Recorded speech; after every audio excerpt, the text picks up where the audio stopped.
Lo primero, pues presentarme, ¿no? Yo soy Astrid Cáceres, yo soy licenciada en Educación Infantil, magíster en Educación y Desarrollo también, y he trabajado, he hecho como un recorrido pedagógico también con universidades, con investigación, he trabajado con niños y niñas, y he trabajado por lo menos en los últimos 8 años en la administración pública, tratando de hacer que eso que hemos estudiado y que hemos analizado tanto, pues sea una realidad. ¿M? Yo dividí la presentación en dos momentos grandes, realmente son como tres más bien, y en esos tres momentos yo espero poder contarles tres escenarios. Uno, de qué hablamos cuando hablamos de estrategias pedagógicas que cambien, que aporten realmente a la inclusión, de qué hablamos cuando y cuáles son como esas experiencias y qué es lo que hace que la escuela cambie. Voy a centrarme mucho en la escuela. Parte de la referencia de lo que vamos a conversar hoy tiene que ver con dos cosas. La primera, con que en el trabajo de formación docente, yo estuve 8 años como tutora de investigación de maestros, sobre todo en su mayoría maestros rurales.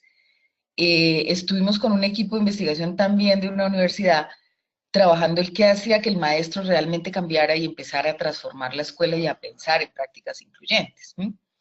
Hicimos varios proyectos de investigación con los grupos de maestros y encontrábamos algunos elementos que hacían que realmente esto pasara de ser una receta, una experiencia puntual, a ser un cambio dentro de la escuela.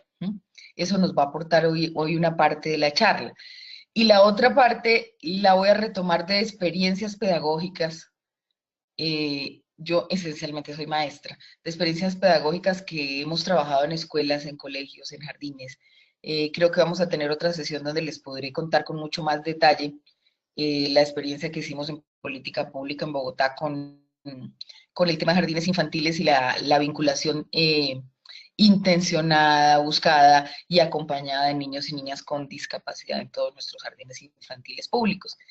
Entonces, pues nada, comencemos. Ahora sí voy a quitar la cámara porque ahí ya me distraigo. Me alegra mucho poder compartir con ustedes y estar acompañándolos. Y necesita, no me anda, allá. Esto ya me anda. Bueno, entonces yo voy a hacer unas pequeñas claridades iniciales. Yo soy así súper didáctica. Entonces aquí tienen ustedes a la maestra, aquí tienen a los alumnos y aquí tienen a la escuela. Cuando nosotros hablamos de revisar el sistema educativo, pues estos no son los únicos actores que intervienen en la escuela, pero sí son como los actores centrales que le dan cuerpo y que constituyen lo que uno llamaría el dispositivo escolar y que terminan haciendo la cotidianidad en la práctica con los alumnos. ¿M? Y hay algunos conceptos que a veces se nos mezclan cuando hablamos de esa transformación de prácticas. Está desde el de pedagogía con el de didáctica o a veces con el de sistema educativo, con el de sistema educativo. Entonces yo quería empezar por unas claridades pequeñitas para que podamos entendernos. Y es que en esta relación del maestro, el niño y la escuela como sistema educativo, aparecen muchos elementos que es necesario considerar, ¿no? La pedagogía no es lo mismo que la didáctica. Cuando no hemos cambiado el enfoque pedagógico, cambiar la didáctica no transforma realmente la escuela. La pedagogía tiene que ver con la ciencia que estudia realmente cómo aprende, cuál tipo de ser humano debemos formar en un cierto tipo de sociedad, hacia dónde va esa intervención del maestro dentro del aula o de la escuela para conformar las sociedades y cuáles esos modelos pedagógicos que acompañan esa transformación de sociedades.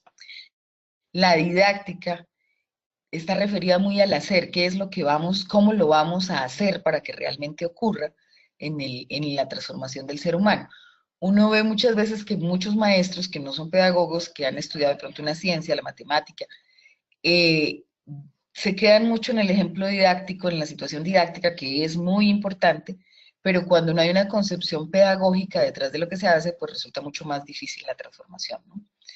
Y por último, el sistema educativo, que es la manera como una sociedad organiza esa relación de enseñanza-aprendizaje en un espacio y en un tiempo determinado. Esta ha sido una de los elementos que pareciera más relevante cuando uno mira el sistema educativo. Entonces la gente siempre se fija mucho más en el modelo en que está organizado el sistema educativo y en muchos lugares, sobre todo en nuestra escuela, nuestro modelo escolar, se piensa que eso no se puede mover, que los horarios, que las materias por tiempos determinados, que las pruebas, que la evaluación, y es como si este sistema educativo fuese, como decimos, mandado por Dios y no se pudiera tocar. En cambio, las didácticas, algunas se tocan, algunas se toca la pedagógica, pero no se alcanza a tocar el sistema educativo. Entonces, cuando vamos a mirar estas claridades, yo les voy a contar un poquito las estrategias pedagógicas, en qué lugar están y qué es lo que están transformando. Aquí lo que me interesa mucho que miremos en esta parte es que tengamos claro dónde queremos intervenir o cómo intervenir los tres elementos para que esto realmente genere prácticas incluyentes en la escuela y cómo se generan. Otra claridad que es muy importante hacer antes de entrar en materia de las estrategias es qué es lo que pasa con esa relación pedagógica. Donde no hay relación pedagógica, pues no hay educación, así de sencillo. Y es el establecimiento de ese vínculo pedagógico del maestro con los niños y las niñas. Cuando existe ese vínculo pedagógico, es decir, hay un maestro que quiere enseñar y hay unos chicos que están ávidos por aprender, pues ese vínculo pedagógico permite muchas cosas, pero ahora que miremos un poco las prácticas, en algunas prácticas para generar inclusión hay que empezar por rescatar el vínculo pedagógico, comprender que aquí debe haber una relación que es absolutamente afectiva y que en esa relación de afecto el maestro y el niño se ven involucrados porque además se ven todos los días. Y en esa interacción entre el maestro y el niño debe ocurrir la participación para que haya vínculo pedagógico. Cuando un niño no está participando, no hay vínculo pedagógico, por eso la relación enseñanza-aprendizaje es un dúo pues absolutamente dinámico. Es muy preocupante cuando a veces hablan de problemas de aprendizaje sin pensar los problemas de la enseñanza. Entonces, ¿dónde ponemos y dónde ubicamos que esto es una relación de dos y no es una relación de uno solo, sino que aparecen otros actores que están interviniendo en el proceso pedagógico? Lo que hace realmente que ocurra en la educación es ese vínculo pedagógico y solo se construye desde esa interacción y participación. Vale, vámonos con estas pequeñas claridades y ya ahorita miramos las preguntas que hayan. Hay una cosa que le sucede al maestro, porque el maestro por lo general va a la universidad, se forma, aprende del niño, de qué es el niño, de los modelos pedagógicos, aprende de las teorías de aprendizaje, del constructivismo, el conductismo, y luego llega a la escuela. Cuando llega a la escuela y ya conoce sus niños, o en el proceso de práctica docente, empiezan a aparecerle muchísimas preguntas. Y esas preguntas, cuando uno trabaja con maestros, son absolutamente importantes, porque la manera como se aborde termina definiendo las prácticas. Entonces una pregunta básica, bueno, pero ¿por qué es que yo planeo también y no alcanzo a desarrollar toda la planeación? ¿Se aprendieron las tablas de multiplicar de memoria, comprendiendo? Son muchas las preguntas. Me van a mandar niños con discapacidades una, ¿por qué molestan tanto? ¿Por qué Juana no aprende igual? Y esta pregunta de Juana nos permite a nosotros ubicarnos un poco en las realidades del aula, ¿no? La mayoría de maestros, por no decirlo todos, se preguntan durante sus primeros años y ahí en adelante empiezan con respuestas, ¿por qué algunos niños no aprenden de la misma manera? Y esa pregunta, cómo la resuelva, es como va a empezar a transformar uno su práctica docente, ¿no? Aquí hay un escenario que nos permitía a nosotros pensar qué hace que el maestro genere esas estrategias y cómo aparece. Este es parte de un trabajo de análisis de Deleuze sobre cómo surge la problematización y cómo podemos volverla realmente una práctica pedagógica que oriente el quehacer docente. Entonces, un poco lo que dice Deleuze así burda y rápidamente lo voy a mencionar, es que nosotros tenemos una serie de ideas con las que nos relacionamos con el mundo. Esas ideas pueden estar estereotipadas, pueden ser marcos ideológicos, pero pensamos de esta o de aquella manera. Cuando el maestro llega a la escuela, piensa de alguna manera el niño, ¿no? Tiene una idea de lo que es el alumno, tiene una idea de lo que es la enseñanza, ha estado en escenarios donde le han dicho qué hacer, y esa serie de las ideas es con la que él llega a la escuela. Y empiezan a ocurrir diferentes sucesos que van transformando su manera de acontecer la vida cotidiana de la escuela. Entonces a él le llega el niño, a veces no ha desayunado, o de repente molesta más. Yo tenía una idea del niño, de que el niño era un ser eh, puro, blanco, inocente, al que yo, maestra hermosa, le iba a enseñar, y me enseñaron que si yo le cantaba, y resulta que le canto y el niño no hace caso y se sigue moviendo y no responde a mi serie de las ideas de lo que yo tengo en la pedagogía, de lo que yo me imagino que debe ser la enseñanza, de lo que yo creo que deben ser los niños. Y empiezan a surgir de esos sucesos cotidianos las preguntas. Cuando lo que ocurre en la vida cotidiana se choca con lo que uno piensa sobre algo, empiezan a aparecer las preguntas. Y al maestro realmente le aparecen muchas preguntas que dan o no origen a sus prácticas, ¿no? Que dan origen, realmente dan origen a sus prácticas. Esta serie de las preguntas que llama Deleuze es la que nos hace decir, bueno, puede o no surgir una práctica pedagógica. ¿Cómo las resuelve o cómo las aborda? Es donde está un poco la cuestión del problema y cómo empieza a pensar realmente en una nueva práctica, ¿no? Y hay dos.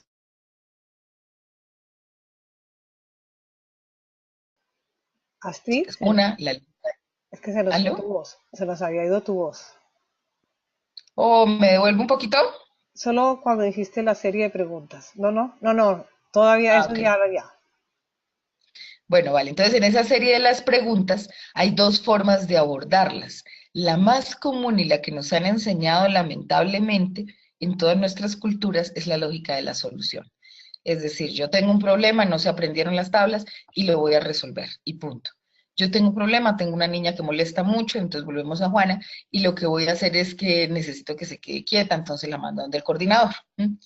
Y la lógica de la solución es diferente a la lógica del sentido, porque la lógica del sentido, que es la otra manera de abordarlo, le permite al maestro ir un poco más allá y replantearse su propia práctica pedagógica. Voy a detenerme un poquitico aquí porque esto es una clave que nos permite luego hablar de las estrategias. Entonces ocurre un suceso como que Juana, y lo ve el maestro, no se aprende los números ni las letras y él le ha repasado mucho. Y este maestro le ha repasado mucho y se no aprende. Entonces yo dice, bueno, pero ¿por qué Juana no aprende? Desde la lógica de la solución y desde la mirada del maestro, dice, pues es porque tiene algo raro, ella no es como los demás.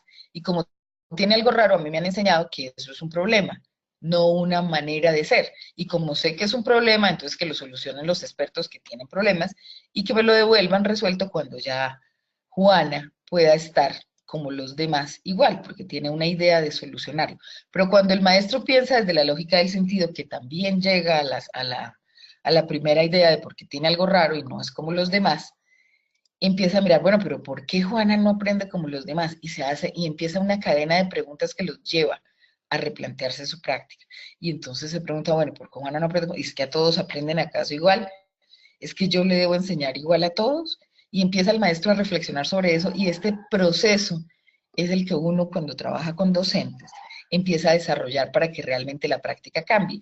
En muchas ocasiones, y lo digo por el ejercicio de formación docente que he tenido, a uno le piden es la receta, le piden que el maestro, no, pero dame la receta, dame una fórmula donde el maestro ya sea incluyente y haga primero la A, luego la B y luego la C y chan, salió perfecto. Eso no ocurre porque en la educación, y eso lo sabemos muy claro desde Vygotsky y desde todos los modelos pedagógicos que realmente logran intervención, la educación es un proceso social y en esa interacción está el maestro, está el niño y está el contexto.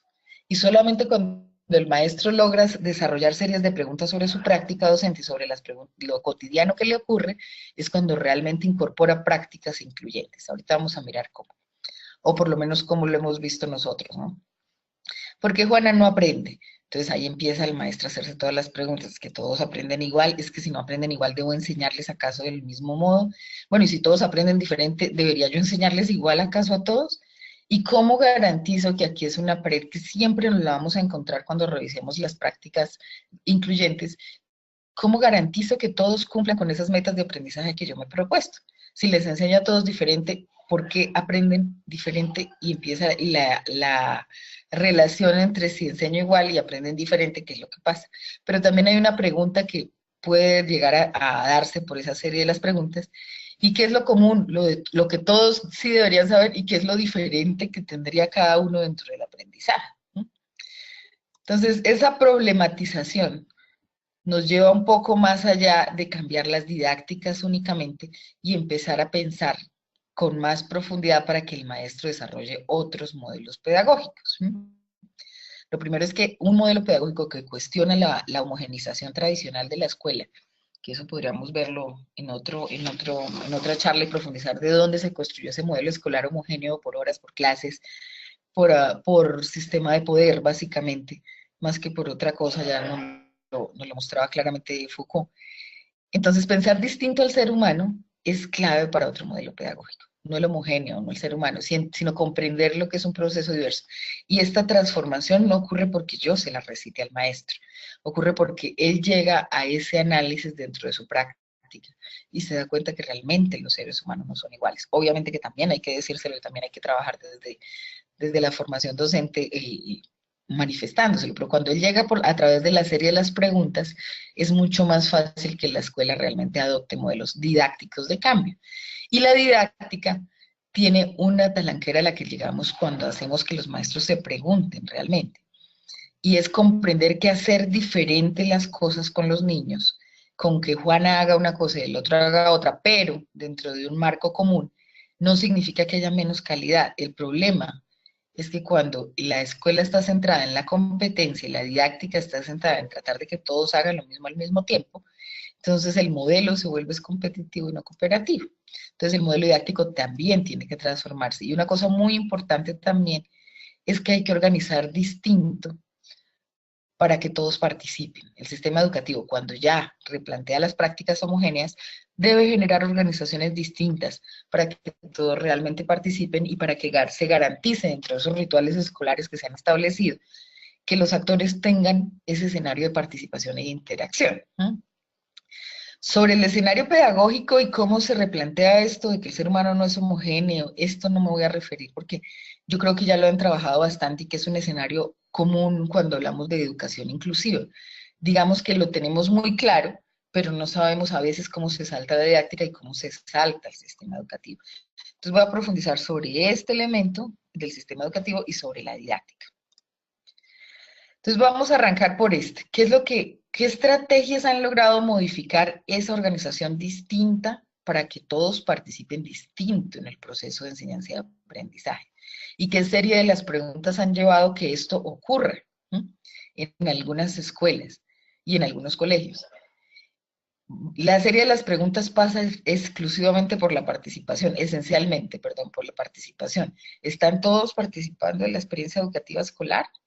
¿Por qué no todos están participando? ¿Cómo los apoyamos para que logren participar? Y hay algunos 4 puntos que son como los más comunes, pero seguramente en ese análisis de la serie de las preguntas pueden salir muchos más. Uno muy común, yo los tengo un poquito más desarrollados, uno muy común son las barreras de accesibilidad. Entonces estas son como las que más se trabajan cuando llegan los chicos con discapacidad y todo el mundo piensa de una vez en la rampa y todo eso. Pero realmente las barreras de accesibilidad son mucho más amplias. Y esto se refiere al sistema educativo en el que estamos inmersos, la organización escolar. Dentro de esas prácticas pedagógicas que garanticen que este sistema educativo se va moviendo, está la de eliminar restricciones para obtener el cupo educativo. El cupo educativo ahorita en muchos colegios y escuelas y en ese modelo escolar tiene absolutamente casi todas las restricciones posibles para que no entren, sino muy poquitos. Y esos muy poquitos estén dentro de un código de estereotipo de excelencia. Si la escuela no se ha hecho preguntas sobre la accesibilidad, que vayan más allá de la rampa, no va a entender que también esas restricciones para obtener el cupo están presentes. Y esta estrategia, en el marco de transformar el sistema educativo, es clave, porque esas restricciones tienen muchas formas de visibilizarse, desde la prueba para entrar, la prueba de ingreso para entrar, entonces fácilmente te dicen, no, sí, aquí recibimos a todos, pero pues tendrá que pasar la prueba, ¿no? Y la prueba no tiene ninguna adaptación y pues eso no es recibir a nadie, o sea, eso no es accesible. Debe la escuela, y esta es una práctica de la que podemos hablar ahorita más adelante cuando la profundicemos, con procesos de acogida para los estudiantes y los alumnos, y muchos de los procesos de acogida que se han montado en instituciones educativas permiten como una transición armónica entre lo que pasaba con el niño antes de llegar a esa escuela y lo que pasa cuando llega. Esos procesos de acogida también parten de esa creación del vínculo pedagógico del maestro con el niño. ¿Cómo conoce el maestro al niño? cómo lo identifica. Y eso tiene que ver con un proceso de acogida pensado desde el sistema y desde el modelo educativo, no es un tema solo del maestro. Eso garantiza transiciones armónicas, por supuesto garantizar la libre movilidad y comunicación en todo el establecimiento, eso tiene que ver ahí sí con la rampa y con el sistema de comunicación en casos donde se necesitan, y promover la permanencia escolar de manera intencionada. Esas barreras de accesibilidad y permanencia realmente a veces se expresan con los más, entre comillas, a veces no se expresan con los de discapacidad, sino con otros niños. Entonces, cuando hacemos una junta para expulsar a un chico, pues no estamos garantizando permanencia escolar ni nos interesa la permanencia escolar. El sistema educativo y la organización genera por lo menos esas 5 prácticas, sino muchas más, para lograr eliminar esas barreras y que los maestros y la institución asuman eso, ¿no? El otro escenario muy común que lleva realmente transformaciones es las normas que a veces se centran en estereotipos, ¿no? Por lo menos lo que nosotros hemos visto en la escuela colombiana es que se dan muchísimos manuales de convivencia, de formas de comportarse, que sacan realmente a los niños, ¿no? Entonces no son realmente incluyentes, sino que están centrados en estereotipos de cómo deben ser los niños, de cómo deben ser las mujeres, de cómo deben ser los hombres, de cómo deben ser incluso las personas con discapacidad y cómo no deben serlo. Y entonces estos estereotipos terminan definiendo mucho más que la práctica pedagógica. Entonces, para que ese sistema educativo realmente sea incluyente, lo que hemos visto es que se construyen pactos o acuerdos realmente participativos, ¿no? Y centrados en la diversidad. Aunque no lo crean, es un punto muy duro con muchas familias, porque en muchas familias esta apertura a pensar la diversidad no está, y piensan que el colegio es precisamente para lo contrario. Entonces, construirlo de manera participativa, eso sí nos permitiría aportarle a la transformación de esas prácticas del sistema educativo. Yo no voy a profundizar en algunas, voy a profundizar en algunas, pero más en las de didáctica que en las correspondientes al sistema educativo. Esta, que no es una práctica solamente que le corresponde al maestro, la última en este bloque, es que las formas de evaluación de muchas instituciones escolares están centradas en la competencia. Eso es algo que también le corresponde cambiarlo al modelo educativo donde está inserta nuestra práctica que queremos desarrollar o que se esté desarrollando. Lo que más ha funcionado, y ya vamos a profundizar en esto, son los diseños curriculares flexibles, que permitan construir entre todos aprendizajes desde la cooperación y no desde la cooperación y la comparación y la competencia. Cuando hacemos comparaciones, incluso cuando se hacen comparaciones entre los chicos con la misma, entre comillas, discapacidad, que sería hacerla como con el mismo color de piel, entonces todos los chinos son iguales, o todas esas comparaciones y esas competencias, y la competencia en la evaluación es una práctica muy común y que no permite realmente el escenario de inclusión. ¿Cómo hemos visto que se han transformado esos currículos para hablar de currículos flexibles? Porque se habla muchísimo de cómo hacerlo, pero realmente en la práctica hay un vacío institucional previo a ese hacerlo y es la planeación del aprendizaje. En esa relación maestro-niño existe la planeación, no debe haber una improvisación. De hecho, para poder improvisar la práctica pedagógica, debe haber una planeación previa. Yo he sido maestra y creo que lo que más me gusta hacer en la vida, y uno tiene plan A, plan B y plan C. Y termina cuando aparece el niño, cuando aparecen los intereses del niño, cuando aparece la relación, pues haciendo el plan D, pero sin perder de vista para dónde queríamos hacerlo. Y ese es un vacío que a veces ocurre con los procesos, entre comillas, de inclusión, cuando vinculan a los niños, pero no hay un proceso de aprendizaje con ellos, o sea, tenerlos ahí, pero no hay una relación ni un vínculo pedagógico. Entonces, una parte que nos ha resultado muy efectiva en el trabajo con maestros es trabajar desde la planeación. Yo no voy a decir algo extraño ni algo nuevo que tenga que hacerse para el desarrollo de estas prácticas. Lo que hay que organizar es qué quieres tú lograr con tus chicos. Entonces siempre hay un tema, un proyecto que el maestro quiere lograr, si están divididos por áreas, si están trabajando por un maestro por todo el curso, siempre él tiene una planeación y esa planeación lleva un mínimo un tema y lleva un logro al que quiere llevar los niños. Entonces uno puede decir, bueno, el tema puede ser la tabla periódica y él tiene un logro, que todos los estudiantes comprendan esa relación de la tabla periódica con las reacciones químicas de la vida cotidiana. Y hay un indicador que le dice al maestro que se está logrando, entonces puede poner uno, muchos indicadores. Entonces, yo he visto que mis niños ya son capaces de identificar cómo esa tabla periódica influye en las reacciones de la casa, en la cocina, en preparar el jugo, qué es lo que pasa ahí. Y entonces yo creo que mis estudiantes, y no, a lo mejor no todos, a lo mejor 5, a lo mejor 2, a lo mejor 3, cuando terminemos este proceso, ellos por lo menos van a reconocer cuáles son las 20 reacciones químicas de la vida cotidiana y esas reacciones también van a vincularlas a los elementos de la tabla periódica. Ese puede ser mi logro. Pero yo tengo a Juana. Y yo con Juana, ¿qué tendría que hacer? Pues Juana no va a reconocer malmente, pero va a reconocer 3 y va a reconocer de pronto esa relación. Entonces yo me trazo metas con Juana. Y esa flexibilización curricular me permite a mí no sacarla del grupo, no generarle actividades aparte, no ponerle un escenario paralelo, sino esperar cosas distintas de Juana, pero en un marco colectivo, porque el aprendizaje no se produce de manera individual, el aprendizaje es una construcción social y la pedagogía es un escenario social, la didáctica es un escenario social. Entonces Juana no lo va a aprender en un cubículo sola mirando un tablero, lo va a aprender en relación con los demás. Y yo tengo como maestro que esperar algo de ella. Muchas de las prácticas exitosas tienen una buena planeación y el maestro puede esperar cosas. A veces se nos olvida que el maestro en ese vínculo pedagógico pues tiene inquietudes para el aprendizaje, no tiene los niños con discapacidad por tenerlos, sino que él tiene inquietudes para mostrar y para saberlo, pero no sabe cómo relacionar eso del grupo con lo otro. Una buena flexibilización curricular, un buen modelo de trabajo con ellos, ha permitido en muchas partes que el maestro se sienta seguro sobre lo que quiere esperar de sus chicos y además puede evaluarlo, porque también nos ocurre muchas veces que aunque tengan la tabla periódica, todos trabajan la tabla periódica, pues no se ha trazado ningún indicador de logro para Juana. Entonces Juana va bien que coloree la tabla periódica como que la haga en plastilina o como cualquier cosa que haga con la tabla periódica sirve y no se trata de eso. Los buenos maestros saben que hay que producir transformaciones y hay que llevar a Juana un poco más allá de ella misma. Y ese más allá de ella misma hace que no se compare con los otros, sino con ella misma. Esa flexibilización de indicadores de evaluación y para mí el quiz del asunto está en este indicador de logro, no en el indicador de logro del grupo, no en cambiar el tema, no en la actividad para que Juana la haga mejor, esos son medios solamente, sino en poder pedirle a Juana algo para que el maestro también se ubique en qué quiere lograr con Juana.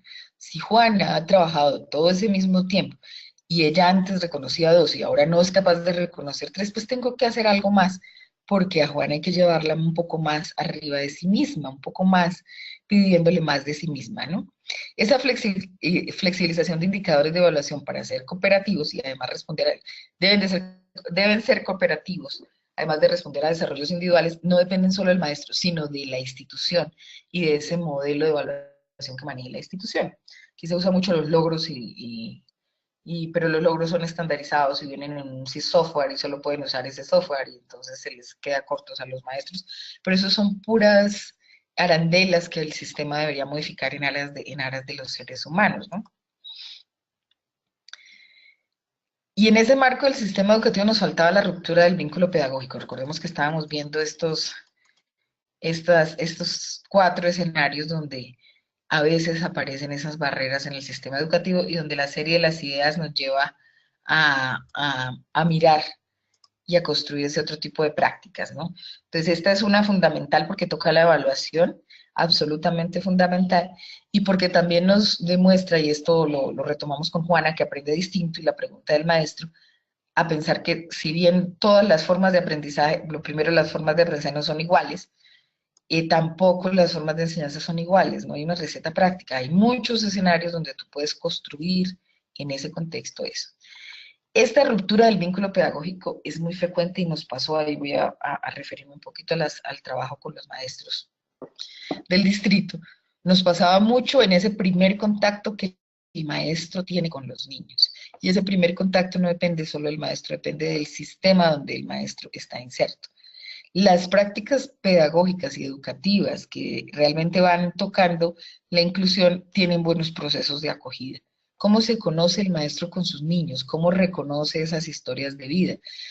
¿Cómo construye esa relación afectiva con sus niños y en especial con esa Juana que le llegó a su aula? Entonces, cuando ese vínculo pedagógico no se construye, el maestro no se vincula realmente con su niño o su niña y no se construye escenarios de aprendizaje posibles. De hecho, no cree en ellos. Una puerta que hemos encontrado y que no es solo para el maestro, sino que las instituciones han ido adoptando y que nos parece muy interesante, es la recuperación de la historia de vida. ¿Cuál es el presente, cuál es el pasado y cuál es el sueño de esa familia y de esos niños? ¿No? De todos sus niños y de toda su familia. Cómo la maestra reconoce eso y cómo todos los maestros reconocen eso, si es de matemáticas, si es de ciencias, si es o no el director de grupo, reconoce esa historia de vida de los seres humanos. En una charla con maestros nos salía muy claro, y es que si tú tienes enemigos, basta con que conozcas la historia de vida, los sueños, el pasado y el futuro de esa persona y lo que él piensa para que se te desarme tu enemigo.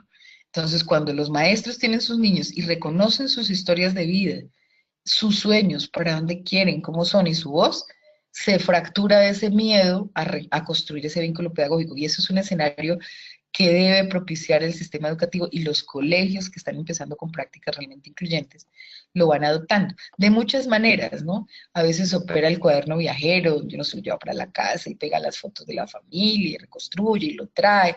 La maestra también pega su cartelera o el personaje y empiezan a construir desde esa historia de vida para que vaya más allá de esos escenarios en los casos de discapacidad del diagnóstico, donde el maestro lo conoce por la hemiparesia del lado derecho, pero no tiene ni idea qué es la hemiparesia del lado derecho, ni qué es eh, eh, qué sé yo, la epilepsia, y piensa que eso es el niño. Entonces, cuando los maestros conocen los niños desde su historia de vida y cuando el sistema educativo ofrece esos procesos de acogida, el vínculo pedagógico se restituye y se pueden trabajar prácticas realmente incluyentes, ¿no? Y vamos a hablar ahorita del otro escenario que es la didáctica, ¿no? En la didáctica, en la serie de las preguntas, y recordemos que hacer diferentes didácticas no es que sea menos de menor calidad, ni tampoco hacer diferentes didácticas, evaluar de manera diferente a los niños tampoco es un escenario de menor calidad, es un escenario más de cooperación. Hay una serie de las preguntas que nos ha llevado pues a 3 escenarios donde empiezan a pasar prácticas en la didáctica que ya teniendo claro ese sentido pedagógico van transformando la escuela. Lo primero es reconocer cómo aprenden los niños y las niñas del grupo. El grupo de niños en conjunto y en particular no aprende igual al otro grupo de niños de la otra maestra. Ese reconocimiento de cómo aprenden los niños, que puede ser desde lo visual, lo auditivo, la canción, el cuento, o sea, todas las estrategias didácticas de cómo al niño se le puede llegar mejor o a los niños se les puede vincular más para que participen es fundamental en la serie de las preguntas. Y la pregunta clave que si un maestro ha hecho un recorrido interesante de problematización llega, y es porque tienen que hacer todo lo mismo al mismo tiempo y con el mismo color. ¿Eh? Es una caricatura un poco la que estoy haciendo, pero por lo general cuando el maestro se pregunta, oiga, es que tengo que ponerlos a todos a hacer lo mismo al mismo tiempo, entonces empieza ya a romper con su práctica tradicional y a cambiar. La escuela nos dice, y ahí es donde se desgasta la labor docente, que ese modelo escolar todos tenían que sentarse igual, callarse igual, indicar igual, y ahí se le va un poco la vida, la voz y el ánimo a los maestros, tratando de callarlos. Ahí es cuando el maestro empieza a gritar, ahí es cuando la práctica pedagógica se sufre. Cuando tú quieres cuadrar a una serie de niños todos diferentes, con historias de vida distintas, con ganas de aprender diferentes y con modelos distintos, a que hagan lo mismo al mismo tiempo. Y lo mismo como con el color que tú quieres. Entonces, ¿cómo trabajar con ellos sabiendo que podemos generar aprendizajes, pero no necesariamente todos al mismo tiempo? Hemos encontrado 3 escenarios muy interesantes en que eso ocurre. Los proyectos colectivos y cooperativos, en términos de didáctica, el ajuste comunicativo que se necesita a veces, y el ayudarse a pensar entre todos. Yo sobre ese no voy a referirme mucho, ya les cuento por qué. Esta es tal vez la estrategia dentro de sumada a la flexibilización curricular y a esa comprensión de que el ser humano es diferente, hace realmente una práctica pedagógica cooperativa. El aprendizaje basado en proyectos le permite a los maestros planear con su grupo cada vez una experiencia educativa distinta. Lo que uno vive en la escuela son experiencias educativas y esa experiencia se tiene que enriquecer, como cuando uno hace un viaje. O sea, usted puede ir al viaje todas las veces al mismo lugar, pero si usted no genera experiencias realmente distintas, no redescubre cada vez esos aprendizajes. Y lo que hace el maestro cuando construye un proyecto con su grupo de niños es reconocer que este viaje será diferente.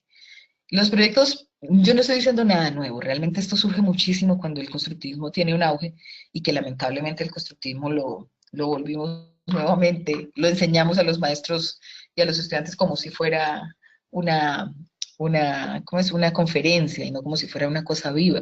Entonces, cuando construimos algo entre todos, empieza a transformar realmente la práctica. Cada uno tiene un lugar y voy a hablar un poquito de cada uno de estos escenarios que puse aquí.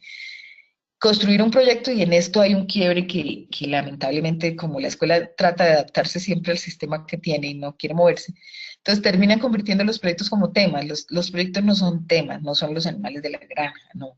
El proyecto es algo que construimos entre todos para lograr algo y en lo posible solucionar algún problema cotidiano que nosotros hemos visto. Entonces podemos hacer un programa de televisión, podemos hacer, construir un escenario para que los animalitos tengan protección. O sea, tenemos que hacer algo juntos, no hablar de un tema juntos, es diferente. Por eso provocar el proyecto es muy importante. Cómo los niños provocan el proyecto, conociendo los problemas. Los mejores proyectos que hemos encontrado y que he encontrado son proyectos que se vinculan a lo social, a las prácticas sociales de esa comunidad. Entonces van y visitan los abuelitos del ancianato y se dan cuenta que no sé qué, entonces crean un problema y que quieren solucionar y que lo van a solucionar entre todos.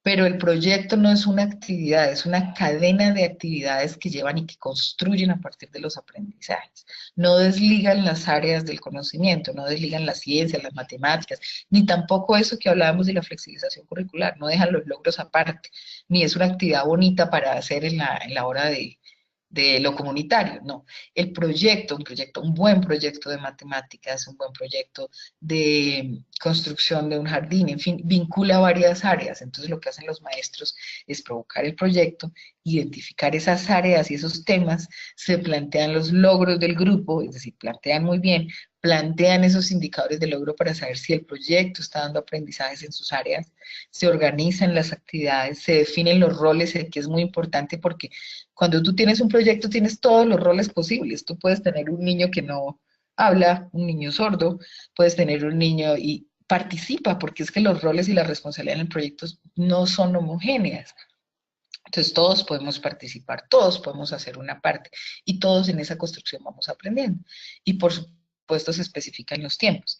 Esa planeación es colectiva, construir en colectivo. Cuando los niños construyen en colectivo, tú gastas menos tu voz, gritas menos, porque todos están encarretados haciendo lo suyo. Esto no es una utopía, esto lo hemos visto, esto lo trabajan muchas instituciones y yo les puse aquí algunos enlaces por si querían mirar y profundizar en algunos proyectos de aula, como los han hecho, algunos precisamente de España, o sea, ahí, porque no es una práctica, es una práctica que a veces la han minimizado y la han vuelto como un tema, pero realmente no es un tema, es la construcción colectiva del aprendizaje.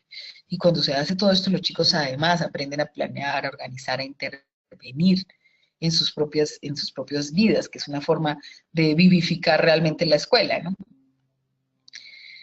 El ajuste comunicativo, yo no sé cómo voy de tiempo y necesita.